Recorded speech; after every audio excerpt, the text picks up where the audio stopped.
ஹாலிடேஸ்னாலே நம்ம K travels தான். தமிழகத்தின் முன்னணி டிராவல்ஸ் நிறுவனம். Plan your happy trips with K Travels. Enforcement directorate உயர் அதிகாரிகள் என்னிடம் தெரிவித்தது டெல்லியில் என்ன என்று கேட்டால், நேற்று காலை 7 மணி முதல் 11 மணி வரை அவர்கள் கதவை திறக்கவில்லை. சாவி இல்லைன்னு கதவை உடைச்சாங்க.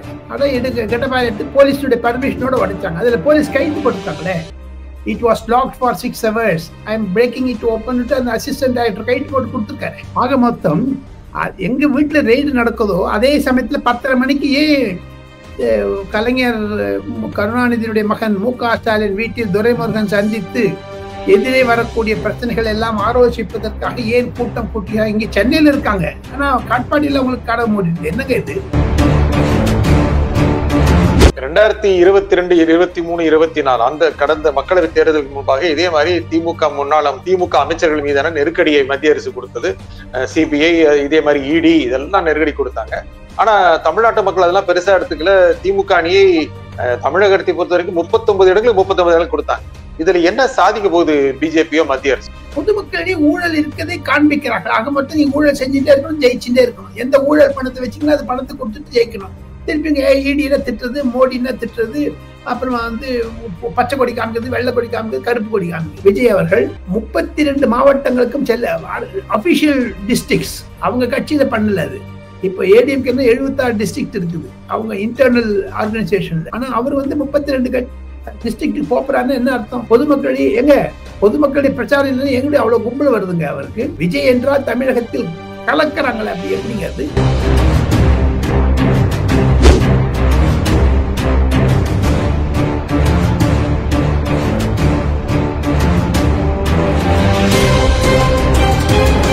Again, Tamil has the highest viewership in India, USA, UK, Dubai, UAE, Saudi, Malaysia, Singapore, Norway, Sweden, Switzerland and Denmark. Join us and take your business to the world. வணக்கம் ஆகாயம் நண்பர்களே. துரைமுருகன் வீட்டில் இடி ரெய்டு ஏன் பாஜக நிர்பந்தம் தருகிறது? இதை பற்றி பேசுவதற்காக மூத்த பத்திரிகையாளர் திரு டெல்லி ராஜகோபாலன் நம்முடன் இணைகிறார். வணக்கம் திரு டெல்லி ராஜகோபாலன். நமஸ்காரம். துரைமுருகன் வீட்டுல ஏன் ரெய்டு நடத்துறாங்க? என்ன இப்போ நடத்த வேண்டிய அவசியம்? ஊழல் இப்போ ஏன் செய்யணும்? இப்பதான் டைம் கிடைக்கிறாங்க. அவங்க எல்லாம் கோர்ட்டுக்கு போறாங்க. இவர் துபாய் போயிடுறாரு. அவருடைய பையன் அவங்களுக்கு தெரியும் இந்தியால இருந்தா வம்பு வரும்னு, அதனால வெளில போயிடுறாங்க. அப்போதான் அது வரைக்கும் என்ஃபோர்ஸ்மென்ட் டைரக்டரேட் உயர் அதிகாரிகள் என்னிடம் தெரிவித்தது டெல்லியில் என்ன என்று கேட்டால், நேற்று காலை 7 மணி முதல் 11 மணி வரை அவர்கள் கதவை திறக்கவில்லை. சாவி இல்லையா? சாவி இல்லைன்னு கதவை உடைச்சாங்க. அதை கெட்டபாய் எடுத்து போலீஸுடைய பர்மிஷனோட உடைச்சாங்க. அதுல போலீஸ் கைது போட்டிருக்காங்களே. It was locked for 6 hours. I am breaking it open to அந்த அசிஸ்டன்ட் டைரக்டர் கைது போட்டு கொடுத்துருக்காரு. ஆக மொத்தம் எங்க வீட்டுல ரெய்டு நடக்குதோ அதே சமயத்துல 10:30 மணிக்கு கலைஞர் கருணாநிதியுடைய மகன் மு.க. ஸ்டாலின் வீட்டில் துரைமுருகன் சந்தித்து எதிரே வரக்கூடிய பிரச்சனைகள் எல்லாம் ஆலோசிப்பதற்காக ஏன் கூட்டம் கூட்டியா இங்க சென்னையில இருக்காங்க. ஆனா காட்பாடியில உங்களுக்கு கடை மூடிது. என்னங்க இது? உங்களுக்கு ஒர்க்கர்ஸ் கிடையாதா? வேலைக்காரங்க இருக்கு இல்லையா? அவ்வளவு பெரிய வீடு, 5 ரூம் வீடுன்னு சொல்றாங்க. இருப்பினும் துரைமுருகன் என்ஃபோர்ஸ்மென்ட் டைரக்டரேட் ஒத்துழைக்கவில்லை என்பதுதான் குற்றச்சாட்டு. அடுத்ததாக மிக தீவிரமான ஒரு முயற்சிகளை என்ஃபோர்ஸ்மென்ட் டைரக்டரேட் எடுத்தாலும் ஆச்சரியப்படுவதற்கில்லை என்று தான் என்னிடம் ஒரு assistant director of enforcement director இன்று காலையும் நேற்று மாலையும் தெரிவித்தார். டெல்லியில் மிக தீவிரம் அப்படின்னா it can go to any consequences. நீ ஒத்துழைக்கலைன்னா இப்போ நம்ம கூப்பிடுறோம், இது இந்தியன் சட்டத்து பிரகாரம் கூப்பிடுறோம். அதுல சில அந்த சம்மன்லயே இருக்குது. Under article under article this one enforcement directorate rule இத்தனை எல்லாம் சொல்லிட்டு, அதுக்கு நீங்க அடிப்படை இல்லை என்றால் எப்படி அடிப்படை வைக்குது என்று அரசாங்கத்திற்கு தெரியும். இது கிட்டத்தட்ட இந்த 11 கோடி அப்படிங்கிறது 2019 தேர்தல் சமயத்துல நடந்த விஷயம். அது இப்போ செய்ய வேண்டிய அவசியம். 2026 அடுத்த ஆண்டு தேர்தல் வருது. தேர்தல் வருவதற்கு முன்னால் திமுகவை சேர்ந்த அமைச்சர்கள், முன்னாள் அமைச்சர்கள், அவருடைய முக்கிய பிரமுகர்கள் இவங்க மேல ஒரு கரை பூசுறதுக்காக பிஜேபி செய்கிற திட்டமா இது? கடந்த 10 மாதத்தில் 440 யூடியூபர்களை அரசு செய்திருக்கிறார்கள் என்ற அட்டவணை வருகிறது. அது நிரூபிக்கப்பட வேண்டியது. நேற்று கூட சோ பாலகிருஷ்ணன் கம்யூனிஸ்ட் தலைவர் சொல்லியிருக்கிறார், அண்ணா பல்கலைக்கழக ஒரு சம்பவத்தை ஒழித்து பற்பல நிகழ்வுகள் நடக்கின்றன, எதிர்கட்சிகளை ஒன்றாக்கி விட்டது. எனினும் துரைமுருகனுக்கும் அண்ணா பல்கலைக்கழகத்துக்கும் என்ன சம்பந்தம் என்று என்னை கேட்கலாம். சோ பாலகிருஷ்ணன் கம்யூனிஸ்ட் கட்சியுடைய தலைவர். பாலகிருஷ்ணன் அந்த ஏன் அறிக்கை கொடுத்திருக்காரு? அதாவது சனிக்கிழமை 4ஆம் தேதி ஜனவரி மாதம் முதலமைச்சர் மு.க. ஸ்டாலினை பிரகாஷ் கராத் கம்யூனிஸ்ட் தலைவர் சந்திக்கிறார். எதற்காக? தமிழகத்தில் கூட்டணிகள் மாறுகின்றனவா, அதை உயர்த்துதான் துரைமுருகனுடைய வீட்டில் ரெய்டு. எங்க கதிரானது எங்க துபாய் போனோம், அவங்களுக்கெல்லாம் தெரியுங்க வரப்போறாங்கன்னு. டக்குன்னு கிளம்பி போயிட்டாங்க. ஏங்க அது நீங்க ஒரு சட்டத்தின்படி ஒழுங்கிணைப்பின்படி ஒத்துழைக்க வேண்டும். ஒத்துழைப்பதற்கு பல காரணங்கள் இருக்கின்றன. நீங்க 8 வாய்தா வாங்கியிருக்கீங்க, மொத்தம் 8. நீங்க ஏன் டிலேன்னு கேட்டீங்களே, அவங்க 8 தடவை கேஸ் அட்ஜென்ட் பண்ணியிருக்காங்க. அது ஒன்று, அதுவும் சுதந்திரம் தானே, அது உங்களுக்கு மக்கள் உரிமையாச்சே. எப்படி அரவிந்த் கெஜ்ரிவால் 8 சம்மனுக்கு நிராகரித்து 9வது சம்மனில் கைது செய்யப்பட்டாரோ, எப்படி ப. சிதம்பரம் 8 சம்மனில் 25 சம்மனுக்கு அவர் நிராகரித்தார். 25 அட்ஜென்ட்மெண்ட் வாங்கினார் கேஸ்ல. அவர் வழக்கறிஞர் கேட்கறதுனால கொடுத்துட்டாங்க, கோர்ட்லயும் சுப்ரீம் கோர்ட்லயும் கொடுத்துட்டாங்க. ஆனா ஒரு நாள் தடால் சிபிஐ அரெஸ்ட் பண்ணி வீடு எகிரி குதிச்சு போய் குறிச்சாங்க. அந்த மாதிரியான சூழ்நிலை துரைமுருகனை நெருங்குகிறது என்பதைத்தான் நான் சொல்ல ஆசைப்படுகிறேன். கதிர் ஆனந்துக்கும் நெருங்குகிறது. இது அழுத்தம் என்றால் 2020 மீண்டும் திமுக ஆட்சிக்கு வந்தால் எங்களை யார் என்ன பண்ண முடியும், எங்ககிட்ட என்ன எடுக்க முடியும் அப்படிலாம் கேட்கிறாங்களே, ஒரு மரியாதையாக கேவலமாக கூட கேட்கிற என்ன எடுத்துட முடியும். அது நான் அந்த வார்த்தையை நான் யூஸ் பண்ணவில்லை. ஸோ அப்படிலாம் இருக்கும்போது அவங்களுக்கு ஒரு மமதை இருந்தா இவங்களுக்கு ஒரு மமதை இருக்குல்ல. இந்த சட்டத்தை நீங்க மீற முடியாதுங்க. ஆனா செலக்டிவா இருக்காங்க, இடி செலக்டிவா இருக்காங்க. திமுக மேல சொல்லுங்க. திமுக வந்து செலக்டிவா இருக்குது. ஏங்க ஒரே ஒரு குடும்பத்தை பற்றியோ அல்லது இதை பற்றி பேசினாலோ யார் அந்த சார் கேட்டாலும் உடனே அரெஸ்ட் பண்றாங்க. அது என்னங்கிறது? இப்ப நான் நிஜந்தனை சார்னு கூப்பிடுறேன், ராஜகோபால்னு நிஜந்தனை சார்னு கூப்பிடுறாரு. சார்னு சொல்லக்கூடாதா தமிழ்நாட்டுல? போதாத குறைக்கு நாடாளுமன்றம் இந்த மாதம் 28, 29 தேதிகளில் கூட இருக்கிறது. அதற்கு முன்பாக அவர் சுதந்திரமாக இருப்பாரா அல்லது ஜெயில் வாழ்க்கை காற்றை காண்பிப்பாரா என்று தெரியவில்லை. இது மிரட்டல் தானே? பிஜேபி மிரட்டுதா?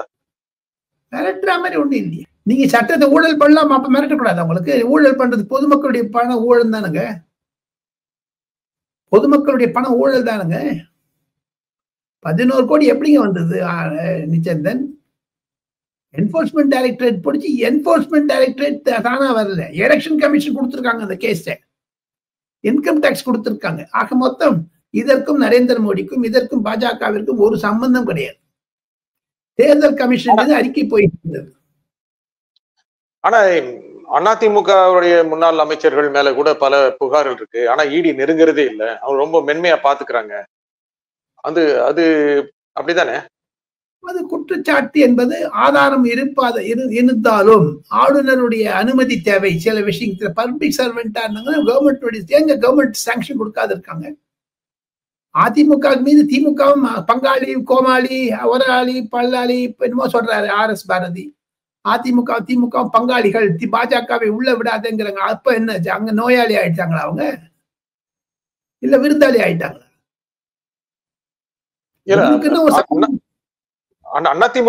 அதிமுக முன்னாள் அமைச்சர்கள் இவங்க மேல எல்லாமே புகார் இருக்கு, நிறைய குற்றங்கள் சுமத்தப்பட்டிருக்கு. ஆனா இடி நெருங்கிறது இல்ல, பாஜக அவங்களை சாஃப்டா வச்சுக்கிறாங்க.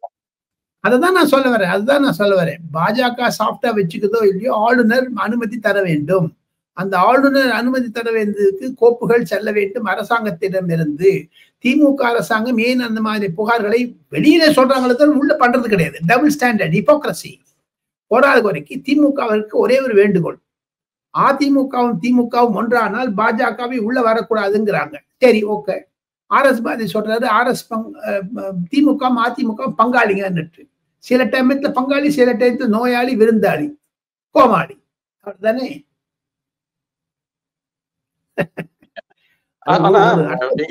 எதிர்காலத்துல அதிமுகவை ஏதோ ஒரு வகையில் கூட்டணிக்கு நிர்பந்திக்கணுங்கிறதுக்கு மத்திய அரசு அதிமுகவை மென்மையா வச்சுக்குது. ஆனா திமுகவோட கூட்டணி வருவதற்கான வாய்ப்பு தற்சமயம் இல்லைங்கிற காரணத்தினால அவங்க மீது அவர்கள் ஊழல் கரை படித்தவர்கள் அப்படின்னு மக்கள்கிட்ட காமிக்க நினைக்குது. அது சரியா தவறு? அதே ஆர்குமெண்ட் நாங்கள் சொன்ன ஒரே ஒரு பாயிண்ட், தோசைய அப்படி திருப்பி போடுங்க.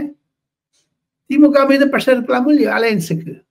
காரணம், திமுக அலையன்ஸ்ல வந்து யாருமே ஹாப்பி இல்லை.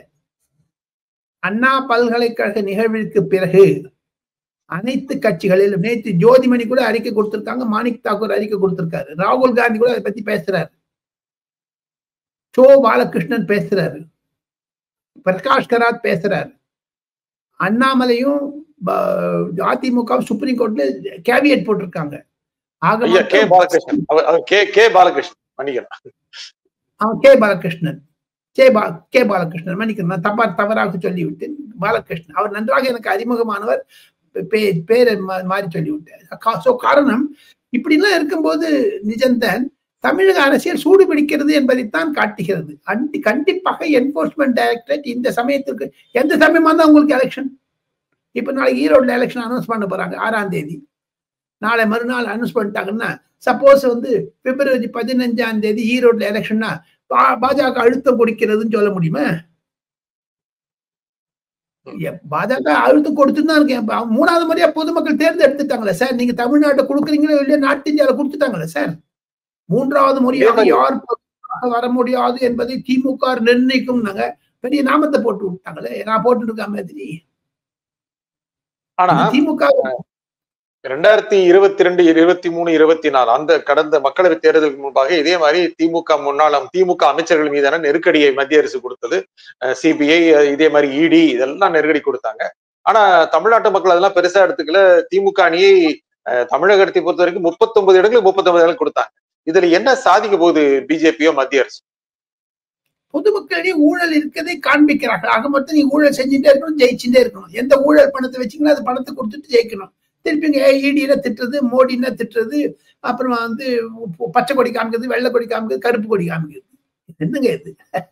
வெள்ளக்கொடி காமிச்சாச்சு. வெள்ளக்கொடி காமிச்சாச்சு. இந்த துரைமுருகன் எடுத்து வெள்ளக்கொடி காமிச்சிட்டு இருக்காங்க. தயவுசெய்து விட்டுருங்க 8 மாசம் விட்டாங்களே. அப்படி சொல்ல போனீங்கன்னா 2021 தேர்தலுக்கு முதல் நாள் சபரீசன் இல்லத்திலும் இன்கம் டாக்ஸ் ரெய்ட் நடந்தது. அந்த கேஸ் என்னாச்சு? அதை பற்றி தானே பழனிவேல் தியாகராஜன் சொன்னார், 30,000 கோடி இருக்கிறது என்றெல்லாம் சொல்லி. அந்த கேஸ் தூங்கிடலாம். துரைமுருகன் கேஸ் வந்தா திமுக மீது பாஜக சீற்றம் தலைப்பு. அது அந்த மாதிரி நிஜந்தன், அந்த மாதிரியான இம்ப்ரெஷன் டெல்லியில இல்ல நிஜந்தன். என்ன, ஏன் அப்படி சொல்றீங்க? அந்த மாதிரி இம்ப்ரெஷன் டெல்லியில இல்லன்னு ஏன் சொல்றீங்க?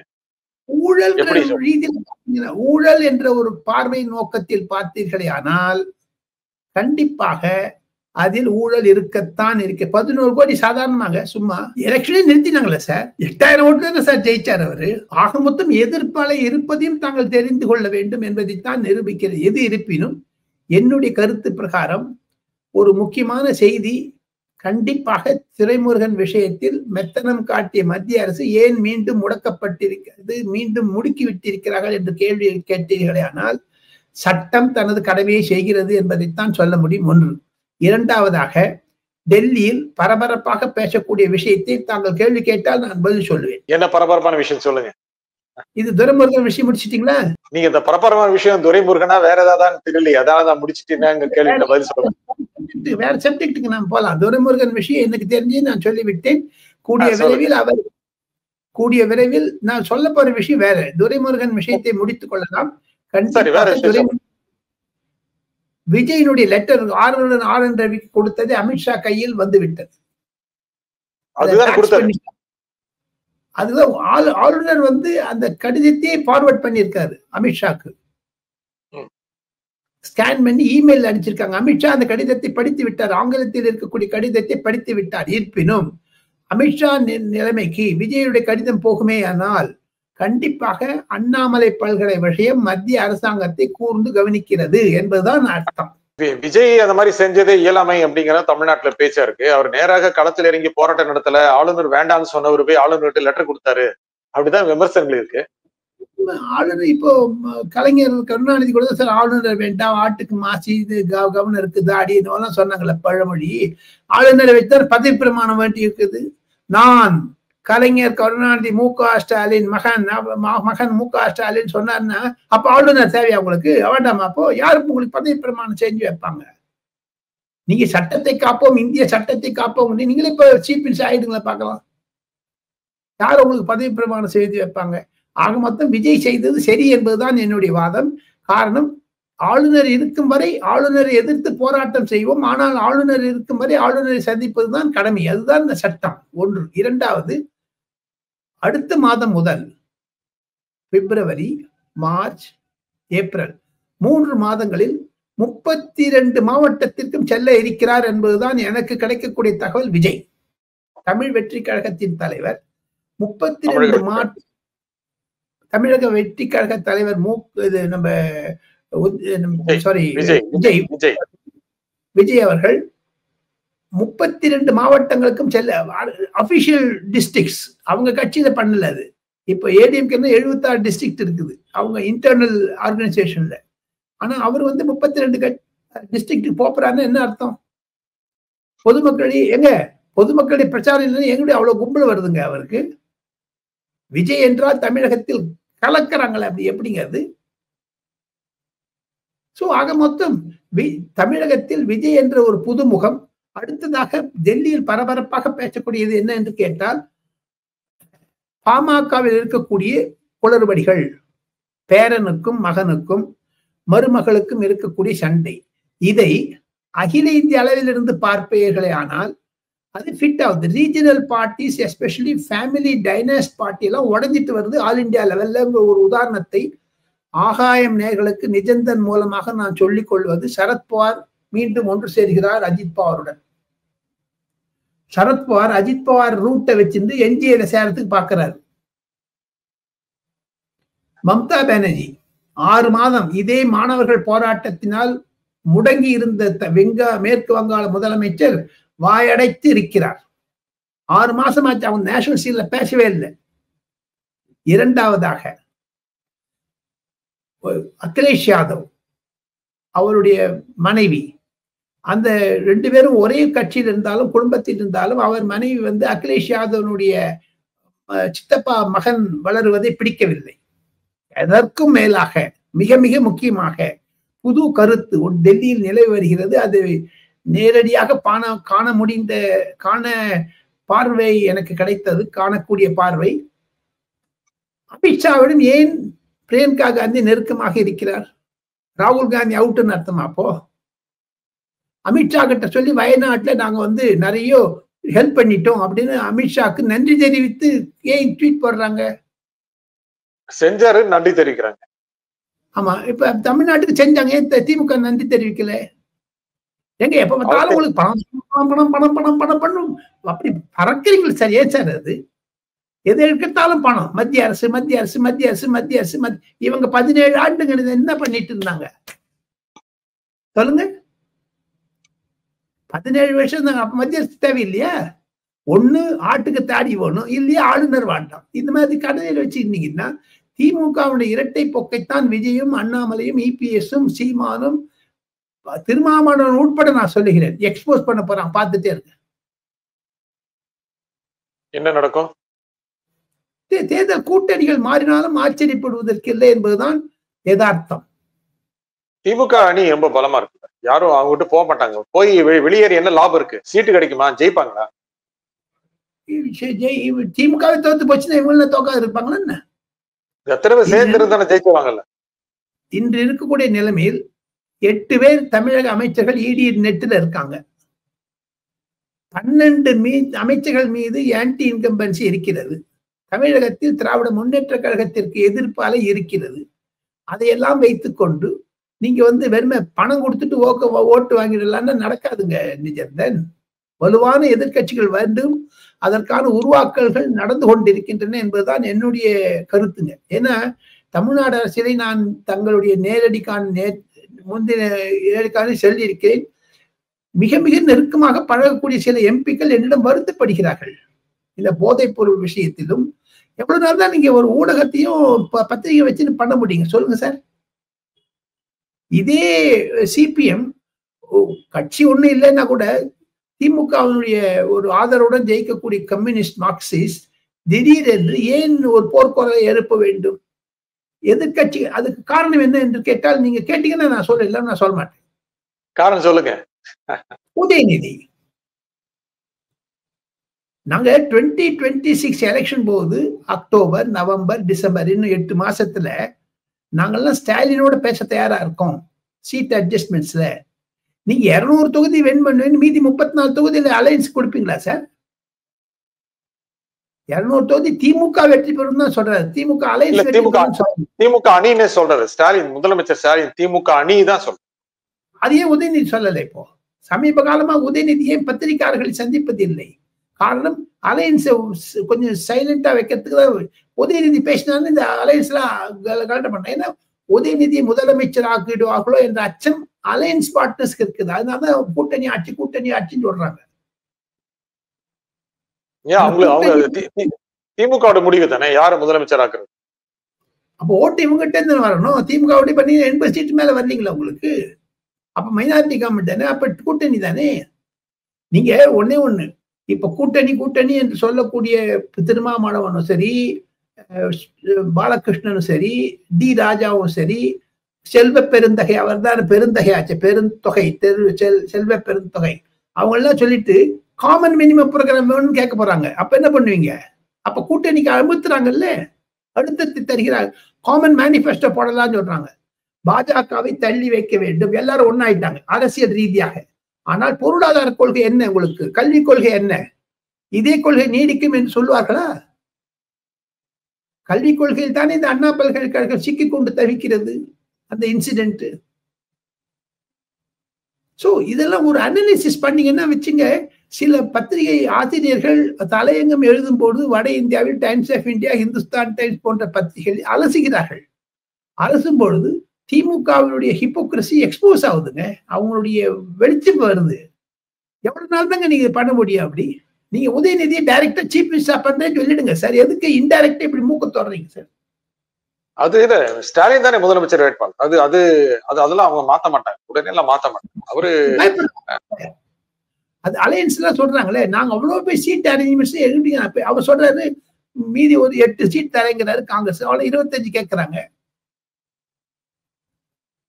காங்கிரஸ் 25 கேட்குது, 8 10 கொடுப்பாங்க. இப்ப ஏற்கனவே 22 23 இருக்கு, உங்களுக்கு 10 கொடுத்தா எப்படிங்க? இல்ல அந்த மாதிரி செய்ய மாட்டாங்க. இல்ல அந்த மாதிரி செய்ய மாட்டாங்களா? அரசியல் இது அது சாத்தியமே இல்லை.